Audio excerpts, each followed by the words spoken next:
Awesome. All right. So I am River Braun with Catamaran Site, and I am speaking with Devin, who is, do you go by Devin or Dev? Dev. Full Um, name's Devin, but go by Dev. all right. And the name of your Prout 37 Elite is Kallisto? Kallisto, yeah, that's it. That's it. She used to be called Mirinda, but although all the stories go that it's bad luck to change the name, we did all the appropriate toasts to Neptune, That's and yeah, she's now Kallisto. awesome. So tell me a little bit about yourself, about your boat, how that meeting came to be. Yeah, so I am. Where do I start? I'm 29. Myself and my partner Caroline decided, must have been about 3 years ago now, that we kind of wanted to transition from a house and move onto a boat full time and kind of just travel and you know see how far we could get really. And yeah, I come from a boating background. I used to work on private yachts, but motorboats, never a sailing boat before. So I've got quite a bit of maritime experience, but before we bought the boat, neither of us had sailed before. So that was quite a interesting learning curve that we've been on. My partner Caroline used to work in economics, and yeah, once we kind of decided it was what we wanted to do, we both worked for, I think it was 2-3 years, put as much money away as we could, and then yeah, started to look for boats. Um, and yeah, we came across Kallisto. She was in the UK, and Caroline was working in Switzerland, and I was at the time based in Italy. So we kind of made a weekend trip, one weekend to go and see the boat, and everything kind of developed from there. Next thing we knew, we were signing provisional deals and getting surveys done, and things happened pretty fast after that. Oh yeah. So why did you choose the Prout 37 Snowgoose Elite? In all honesty, it was a boat that was in our budget. We wanted a catamaran. We were both quite set on that because um, we just kind of figured because we'd be living on board, we would appreciate the space. So we had a very open mind. We didn't really have any specific builds in mind, but after we went to go and see the boat and we did a lot of research on it, we kind of saw that the general consensus was that it was a very well built boat, very strong, not so fast, but to us that doesn't really matter. Um, so yeah, that's how we kind of settled on it. Yeah, my wife and I actually were looking at Prout snow gooses when we began our search, and yeah, they're very stout catamarans. Yeah, yeah. When was she launched? 86. 86. Okay. 86. Yeah. So she was actually one of the Prouts where Prout built the hull, and then the rest of the boat was finished off by somebody privately. Okay. Um, Yeah, I've heard some of those semi-custom kind of jobs. yes, yeah. So what's the best thing about her? Oh, I would say so far she feels really solid in the water. Um, like we haven't been through anything too heavy so far. But the heavy weather we have got ourselves into, the boat's felt good.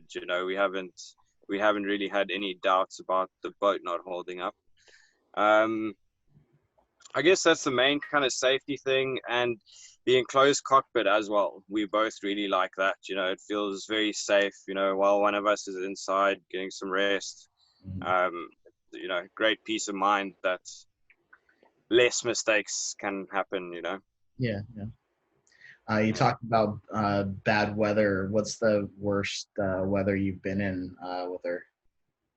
Oh, so we we left from the UK and we went through the French canals all the way through France. And then when we got to the Mediterranean, we stepped the mast again. And then we sailed across the Gulf of Leon. And the Gulf of Leon is notorious for pretty rough weather, um, because the Mistral blows through there. So we're anticipating it in the sense that we planned the trip for when the winds weren't really forecast to be anything hectic. Um, so we left early in the morning, and then that afternoon at about 3-4 o'clock, all of a sudden, out of nowhere, the sea just stood up to about 3.5 meters, and the wind forecast to be blowing about 20 knots, just started blowing like 40 knots sustained, gusting 45. And we both kind of looked at each other with big eyes. We were like, okay, well, how do we handle this now? But How did she handle? yeah, really good, really good. We were at the time actually trying to figure something out with the sails. Still being newbies, we're still trying a lot of things, and so because we were handling the sails, we just dropped all the sail immediately, turned the engine on, and just kind of powered into the weather just to give ourselves a bit of time to think. And then we kind of came to the conclusion that the best way forward was just to get a little bit of Genoa out, and then kind of sail. And once we were actually sailing, it was 10 times better than trying to use the motor to fight the weather. Hey, How does she sail in light winds? yeah, pretty good as well. It's quite a heavy boat, so we kind of find it also depends on the point of sail. We've found ourselves in a situation where we're sailing into the wind quite a lot lately. And in about 10 to 15 knots of wind, if we're sailing as close into the wind as we can, we get about 3.5 knots. But I have to say as well, that's probably also quite a lot to do with our skill level. I'm sure there's some seasoned Prout sailors out there that can get a lot more out of their boats, but we're getting there. What about downwind or beam reach? Is she better handling then? Yeah, she loves a beam reach. And downwind, we've had one run so far. We don't have a whisker pole though, so that kind of limits it a little bit. And we haven't got the cruising chute up yet. But so far we found she loves it on the beam. Yeah, awesome. Yeah. If you could change anything, what would that be? I'm not too sure, I'm not too sure. I had a little think about that, and I don't really know.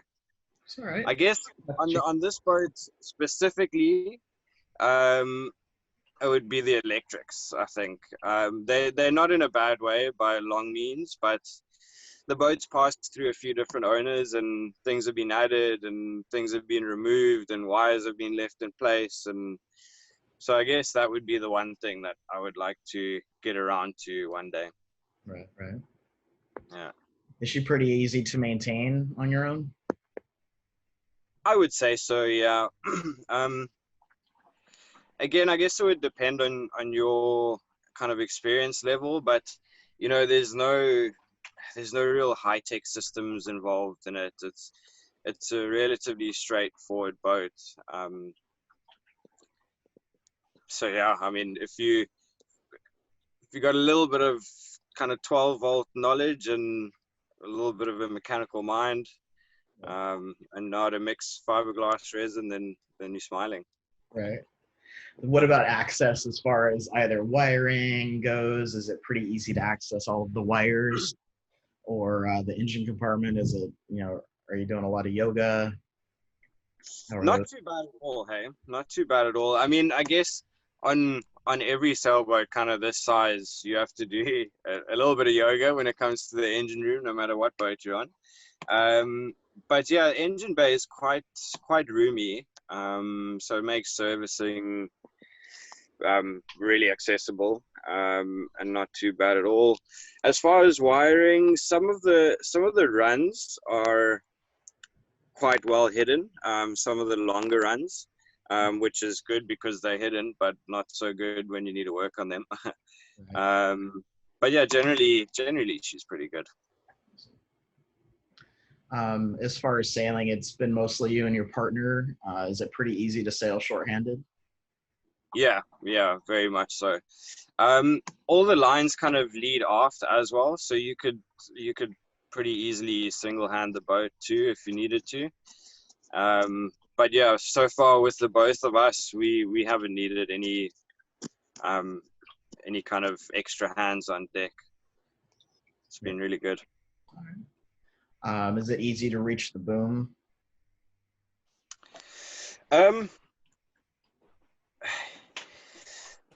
I guess depending on what you need to do to it, you can, like, if you kind of go out onto the aft deck, if I reach up, you can touch the boom. But yeah, if you need to get kind of to the mast, you'd have to leave the cockpit and go outside. So if we've ever had to do something like that while we out, it's just same old, strap yourself in, hold tight. Yeah, yeah. We had talked about light airs, and you found yourself sailing upwind a lot. How close to the wind will she sail? So we found kind of like we don't really push it further than about 50 degrees. Yeah, depending, like when we've had the stronger winds, you can push it a little bit further. But yeah, once you start to get to about 50 degrees and less, she kind of gets sucked into the wind quite easily. Okay.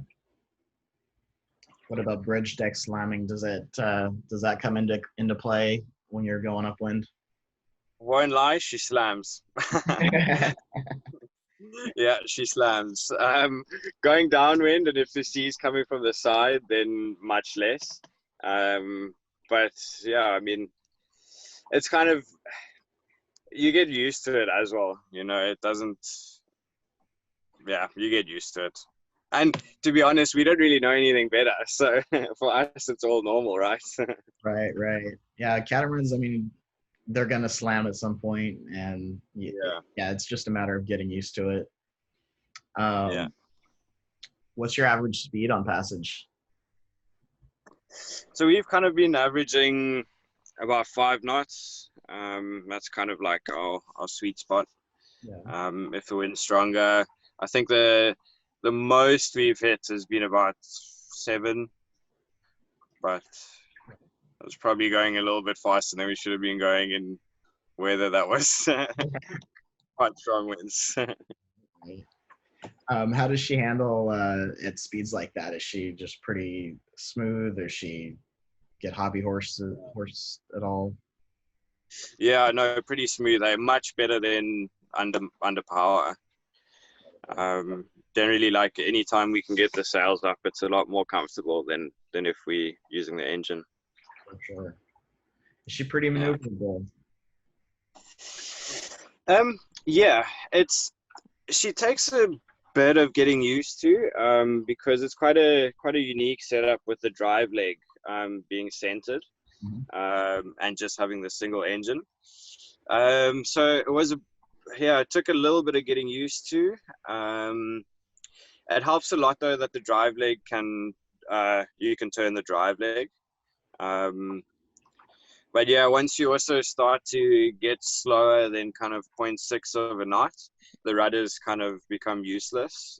So then it's just kind of learning how the boat responds in the wind and how well it responds. Just using the drive leg. Mm-hmm. And like, as far as docking goes, did that take a lot of time to get into the swing of how she moves in the docking situation? Yeah, well, so because we're in the canals most of the time, or right at the beginning, I mean, and a lot of the locks are very, very tight for Cali. So we had about um, maybe a centimeter on either side in some of them. So that kind of like stood in good standing with learning how to maneuver the boat pretty well. Um, but yeah, depending on the wind direction is the thing that I kind of look out for most. We generally try not to go into port when the wind's blowing on the beam. Um, Anything coming from ahead, or if the wind's pushing us, that's not really an issue. Okay. So she's got a lot of windage to the side. Quite a bit, yeah. Mhm. What about on the hook? How does she behave? Yeah, really good. So we've actually been living on anchor we haven't gone into port for a month, just a bit over a month now, which has been pretty cool. The first few nights was definitely gaining trust in our anchor setup and all our ground tackle and all that. But yeah, we've got a 20 kg, that's a 44-pound delta, and that anchor is just magic, eh? Once, if we know it's a sandy bottom, once it sets, we're not going anywhere. Yeah, I sleep well at night until the wind starts blowing from about 20, 25 knots. Then, sleep with an eye open, check on things every now and then. Yeah. But yeah, otherwise, we've anchored in mud, and yeah, she was also great in mud. But yeah, we generally try and keep it to sand. Yeah, definitely. But Well, yeah, as far as swell is concerned, some of the little kind of niggles we've had have been when the wind is real light and there's a bit of a swell running, she tends to go side on into the swell, as boats would though. So yeah, that can get a little bit annoying, but if we just haven't had that experience for a few days at a time, I guess if we were going to be somewhere for a few days, we'd just set up a cage anchor or find a better anchorage, really. yeah. She's got a narrower beam than a lot of more modern catamarans. So Mm. do you experience any kind of rocking, in situations Yeah, like that? yeah. We've had a few nights where it's been pretty uncomfortable, but in all fairness, the swell was pretty big that night. So, those nights was kind of anywhere from like about half a meter, maybe a bit more. Yeah. So yeah, she does when she goes side onto the swell. She definitely does rock and roll a little bit, but I'm sure not as much as a monohull would. Yeah, for sure, for sure. How's visibility in the cockpit? Are you able to see around really well, or you have to move around to? No, it's really good. Hey, really good. If so, our helm station is on the starboard side, and if we are kind of pulling up to a fuel dock or something like that, port side too, I'll kind of Cara will be up on the bow, on the port side, and she'll just kind of give me distances when we get close. But other than that, it's really good. Yeah, you can see all around quite easily. Nice. Yeah, How comfortable is she down below? yeah, pretty good, eh? Pretty good. Yeah, I recall Yeah. you've got that big settee and bed area, so you've got a lot of good common space, and you're able to talk with. Yeah. Yeah, exactly. So we Kelly wasn't like an owner's version. Prout made some where kind of like the master bed was the forward part of the saloon. Mhm. And we kind of made her into that basically, very, very simply. So we kind of, yeah, we put our bed in the saloon. so we got a little bit less space, but then we still have two bench seats and a table in the rest of the saloon. So there is still kind of that area there for us to be in. You know, we can eat at the table, and if you have a few people around, then you know there's still like a kind of common space where you can all sit and eat, and yeah, so it's really comfortable. Yeah. How many people have you had on the boat at one time? Um, so far overnight we've just had one person at a time. Oh right, no, we've had two actually. Yeah. Yeah, we've had a couple, yeah. Um, and yeah, it's been fine, hey. No issues. We kind of another or some of the other modifications that we've made have been the starboard aft cabin and the starboard forward cabin. We've kind of used starboard forward as kind of like our pantry. So we got a fridge in there, and that's where we kind of keep all of our food stores and that kind of thing. And then the starboard aft cabin is just kind of like at the moment it's a bit of a project cabin. That's where I've got a water maker in there that we haven't installed yet, and a whole bunch of bits and pieces that are for upcoming projects. And then we have just left the port aft cabin as kind of our guest cabin.